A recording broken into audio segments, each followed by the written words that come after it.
Hello friends, स्वागत है आप सभी का डियर इंग्लिश विद अकील के साथ और मैं हूं अकील खान। दोस्तों, आज के हम वीडियो में बात करने वाले हैं इंग्लिश के बारे में। इंग्लिश को सीखने के लिए हमें सबसे पहले इंग्लिश की बेसिक इन्फॉर्मेशन होनी चाहिए। जब तक हमें किसी भी भाषा को सीखने के लिए उसकी बेसिक इन्फॉर्मेशन नहीं होगी, तब तक हम उस भाषा को नहीं सीख सकते। तो दोस्तों, बिना कुछ देर किए हम आइए इस लेक्चर को शुरू करते हैं। तो दोस्तों, हम बात करते हैं इंग्लिश की। इंग्लिश इंग्लिश से पूछा जाए इंग्लिश क्या है, तो English is a language. English is a language. English क्या है? एक भाषा है। इंग्लिश एक भाषा है। इंग्लिश एक भाषा है। English is a language. क्या है? इंग्लिश एक लैंग्वेज है। और किसी भी लैंग्वेज को समझने के लिए लैंग्वेज में दो चीज़ें होती हैं। लैंग्वेज में क्या होता है? दो चीज़ें होती हैं। एक तो होती है साउंड, जिसको हम बोलते हैं आवाज़, और दोस्तों दूसरा होता है हमारा स्क्रिप्ट। स्क्रिप्ट बोलते हैं हम लिपि को। स्क्रिप्ट होती है हमारी लिपि। स्क्रिप्ट दरअसल होता क्या है? स्क्रिप्ट होती है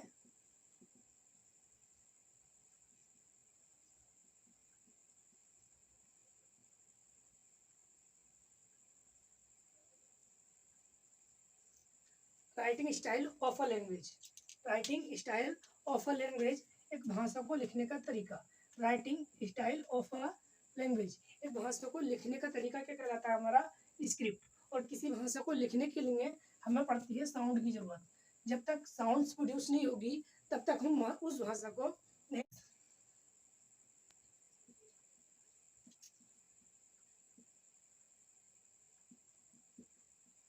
साउंड वर्सेस वॉइस। साउंड और वॉइस में क्या अंतर है? साउंड और वॉइस में अंतर क्या है वो देखेंगे। साउंड का मतलब और वॉइस का मतलब, दोनों का मतलब होता है आवाज। साउंड क्या होता है? साउंड ह्यूमन द्वारा भी निकाली जा सकती है, ह्यूमन द्वारा भी ट्रेड की जा सकती है, प्लस या प्लस या फिर मैं बात करूं एनिमल द्वारा भी प्रोड्यूस की जा सकती है।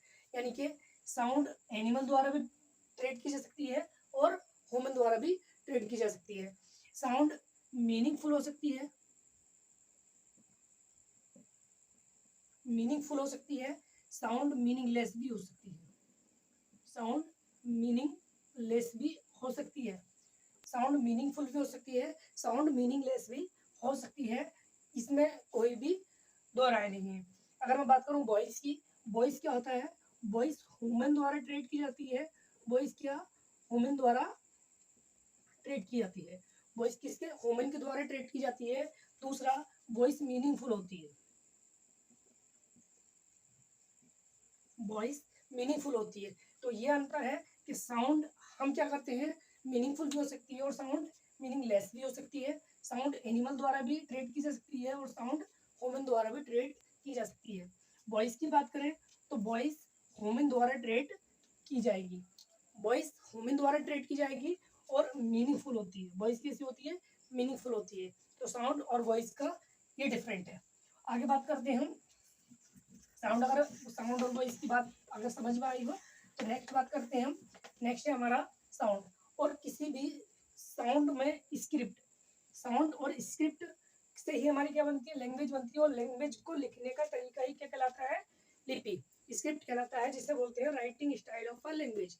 Writing style of a language. अगर मैं बात करता हूँ आवाज की, आवाज मैंने आपको बताया कि साउंड क्या होती है और वॉइस क्या होती है।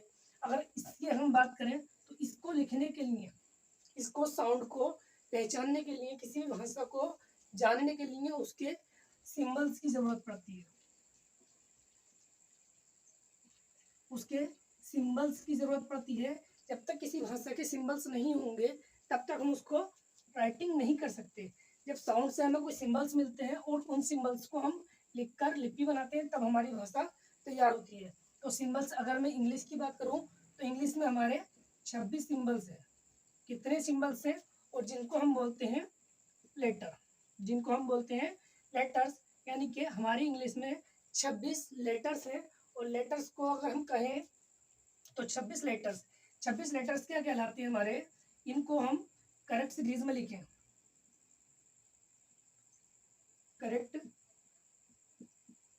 सीरीज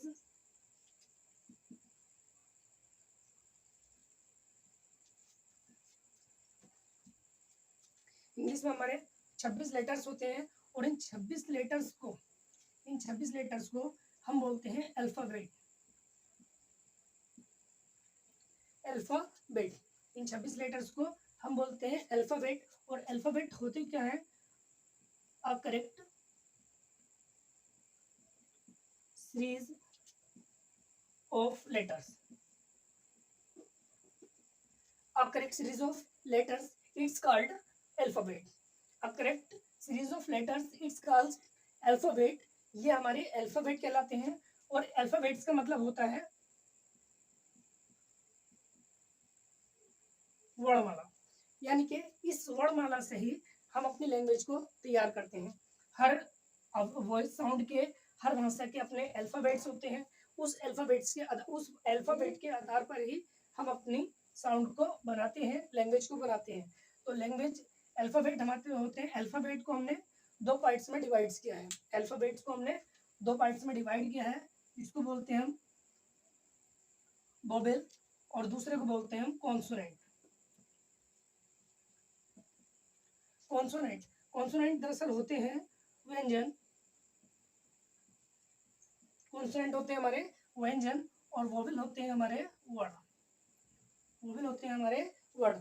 अगर मैं वोवेल की बात करूं तो वोवेल्स होते हैं हमारे इंग्लिश लैंग्वेज में 5 वोवेल्स होते हैं। कितने वोवेल्स होते हैं? 5 वोवेल्स। वो होते हैं ए, ई, आई, ओ, यू। हमारी पूरी अल्फाबेट को दो भागों में डिवाइड किया गया है, वोवेल्स और कॉन्सोनेंट। अगर मैं कॉन्सोनेंट की बात करूं तो कॉन्सोनेंट होते हैं हमारे 21 कॉन्सोनेंट होते हैं और 5 हमारे वोवेल्स होते हैं। 21 कॉन्सोनेंट हो गए बी, सी, डॉट एक्स, वाई, जेड। ये होते हैं हमारे कॉन्सोनेंट। और मैं वोवेल की अगर बात करूं तो वोवेल्स हमारे 20 प्रकार के साउंड प्रोड्यूस करते हैं। और कॉन्सोनेंट की बात करूं तो ये हमारे 24 प्रकार के साउंड प्रोड्यूस करते हैं। तो टोटल हमारी इंग्लिश लैंग्वेज में कितने प्रकार की साउंड प्रोड्यूस होती है? तो 20 वोवेल्स प्रोड्यूस करते हैं और 24 कॉन्सोनेंट प्रोड्यूस करते हैं। टोटल 44 साउंड प्रोड्यूस होती हैं इंग्लिश लैंग्वेज के अंदर। और वो कैसे देखते हैं? एग्जाम्पल देखते हैं। ये एग्जाम्पल है हमारा बाइक, सर्कल, हिट। अगर मैं बात करता हूँ किस तरह से हमारे वोवेल और कॉन्सोनेंट साउंड प्रोड्यूस करते हैं, मैं बाइक की बात करूँ तो बाइक, आई की अगर मैं बात करूँ तो यहाँ पे आई जो है अपनी आई की ही आवाज दे रहा है। बाइक यानी कि आई की ही आवाज दे रहा है। मैं यहाँ पे सर्कल, अगर मैं सर्कल की बात कर रहा हूँ तो यहाँ पे आई हमारा आ की आवाज दे रहा है, सर्कल। अगर मैं हिट की बात कर रहा हूँ यहाँ पे तो हिट में आई हमारा ई की आवाज दे रहा है। तो एक आई लेटर ने कितने प्रकार की साउंड प्रोड्यूस की? 3 प्रकार की। इसी तरह से हमारी इंग्लिश में 20 प्रकार की साउंड प्रोड्यूस करते हैं वोवेल।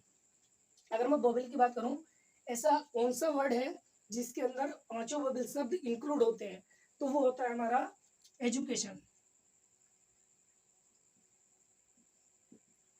एजुकेशन में हमारे 5 वोवेल शब्द इंक्लूड होते हैं, वोवेल लेटर इंक्लूड होते हैं। जैसे आई, you, A, O, I, A, E, I, O, you, ये 5 इसके अंदर इंक्लूड होते हैं।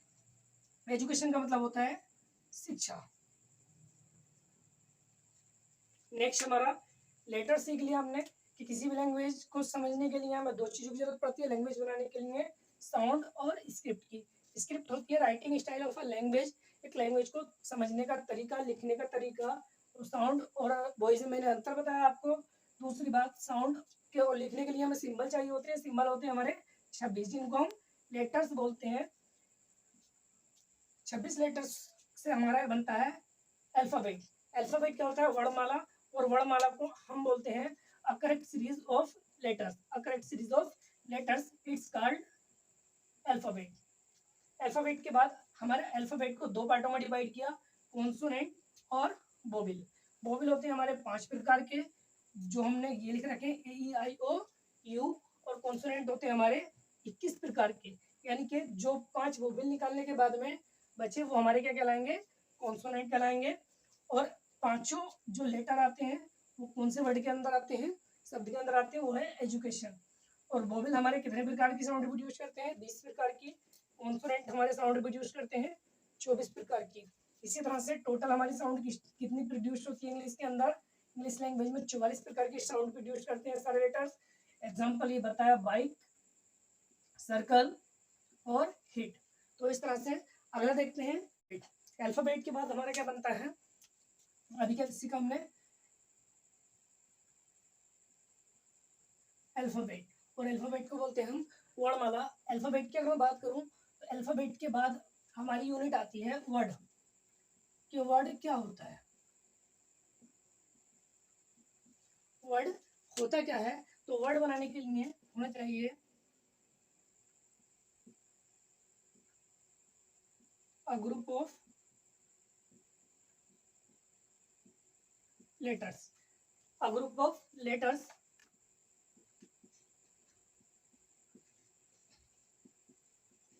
विद कंप्लीट मीनिंग, यानी कि एक लेटर्स का ग्रुप होना चाहिए, जो कैसा होना चाहिए, a group of letters with complete meaning. एक लेटरों का ग्रुप होना चाहिए और उसका मीनिंग बिल्कुल क्लियर होना चाहिए। जैसे मैं बात करूं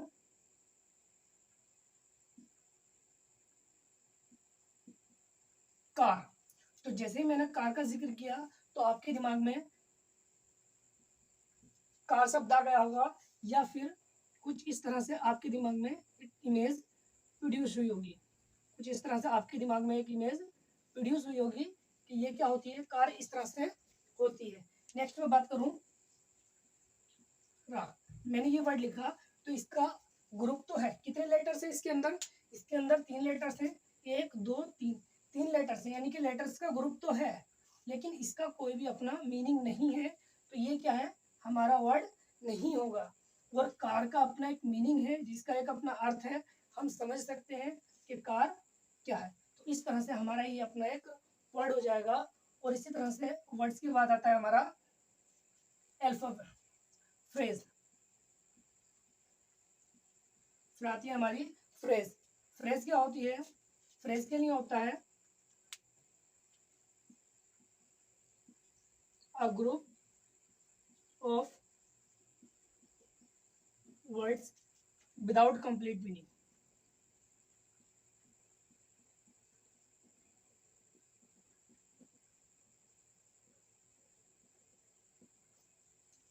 यानी कि a group of words without complete meaning. अभी ऊपर क्या पढ़ रहे थे, एक किसका, लेटर्स का ग्रुप होना चाहिए, तो हमारा क्या बनता है, वर्ड बनता है। यहाँ पे देखना है अ ग्रुप ऑफ वर्ड्स, यहाँ पे काय का वर्ड्सों का ग्रुप बनना चाहिए, किसका, वर्ड्सों का ग्रुप, और कैसा, विदाउट कंप्लीट मीनिंग, वो क्या कहलाएगा, फ्रेज। और फ्रेज होती है हमारी 3 प्रकार की, नाउन, एडजेक्टिव और आपकी एडवर्ब। कितने प्रकार की होती है हमारी फ्रेज, फ्रेज होती है हमारी 2 प्रकार की, 3 प्रकार की, सॉरी, फ्रेज होती है हमारी 3 प्रकार की, नाउन फ्रेज, एडजेक्टिव फ्रेज और एडवर्ब फ्रेज। फ्रेज होती क्या है, जैसे मैंने लिखा राम एंड श्याम, मैंने लिखा राम एंड श्याम, राम एंड श्याम। जैसे ही मैंने ये लिखा तो इसका मीनिंग आ रहा है, मीनिंग तो आ रहा है राम एंड श्याम, यानी कि सोहन और मोहन, लेकिन कंप्लीट नहीं है, मैं बस इतना ही कह रहा हूँ, सोहन और श्याम और राम। तो इसलिए फ्रेज का अपना कोई मीनिंग नहीं होता, उसका कुछ अलग ही अर्थ निकल के आता है। ठीक है, इस तरह से इसके बाद देखते हैं हम फ्रेज के बाद क्या आता है।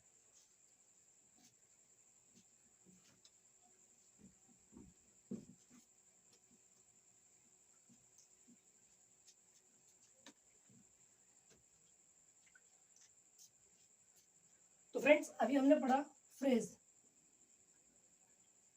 फ्रेज क्या होता है ये हमने सीखा, वर्ड कैसे बनता है ये हमने सीखा, कैसे लैंग्वेज का विकास हुआ वो हमने सीखा।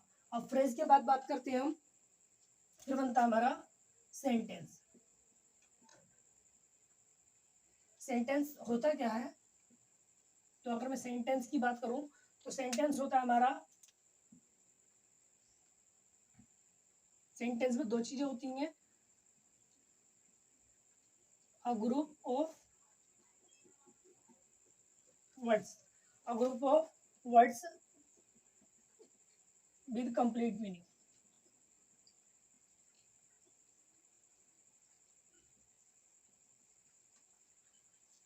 एक तो होना चाहिए हमारे अंदर, और दूसरा